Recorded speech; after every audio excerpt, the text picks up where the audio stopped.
ಕನ್ನಡಕ್ಕೆ ಸ್ವಾಗತ. ವಿಜಯನಗರದಿಂದ ಬ್ರೇಕಿಂಗ್ ಸುದ್ದಿ ಬಂದಿದೆ. ಮೈಲಾರ ಕಾರ್ಣಿಕ 2026ರ ನುಡಿ ಭಕ್ತರ ಚರ್ಚೆಗೆ ಕಾರಣವಾಗಿದೆ. ಸಂಪಾಯಿತಲೆ ಪರಾಕ್ ಎರಡೇ ನುಡಿಯಲ್ಲಿ ಭಕ್ತರಲ್ಲಿ ಕುತೂಹಲ ಮೂಡಿಸಿದ ಗೊರವಯ್ಯನ ಕಾರ್ಣಿಕ.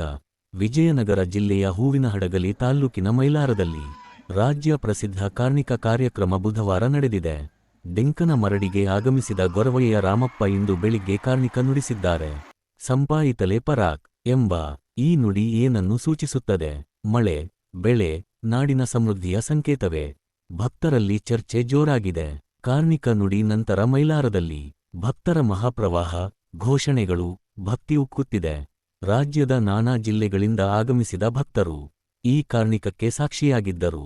ಇದೀಗ ಜಿಲ್ಲಾಡಳಿತದಿಂದ ಮಹತ್ವದ ಸ್ಪಷ್ಟನೆ ನೀಡಿದ್ದಾರೆ. ಕಾರ್ಣಿಕ ನುಡಿಯ ಯಾವುದೇ ಅಧಿಕೃತ ವಿಶ್ಲೇಷಣೆ ಇಲ್ಲ, ಕಾರ್ಣಿಕದ ಅರ್ಥವನ್ನು ಭಕ್ತರಿಗೆ ಬಿಡಲಾಗಿದೆ ಎಂದು ಜಿಲ್ಲಾಧಿಕಾರಿ ಕವಿತಾ ಎಸ್. ಮನ್ನಿಕೇರಿ ತಿಳಿಸಿದ್ದಾರೆ.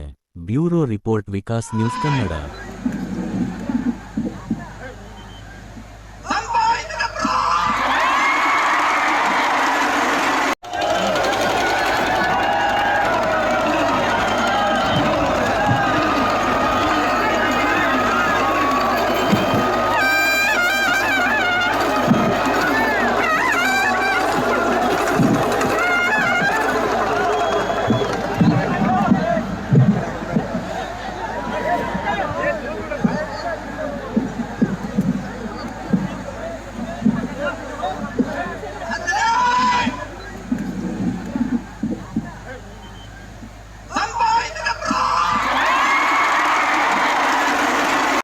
ನಾವು ಕೊಟ್ಟಂತ ಮಾಹಿತಿ ಇಷ್ಟವಾಗಿದ್ದಲ್ಲಿ ಲೈಕ್ ಮಾಡಿ, ಕಮೆಂಟ್ ಮಾಡಿ, ಶೇರ್ ಮಾಡಿ ಹಾಗೂ ಹೊಸ ಸುದ್ದಿಗಳಿಗಾಗಿ ಈಗಲೇ ಸಬ್ಸ್ಕ್ರೈಬ್ ಮಾಡಿ ವಿಕಾಸ್ ನ್ಯೂಸ್ ಕನ್ನಡ.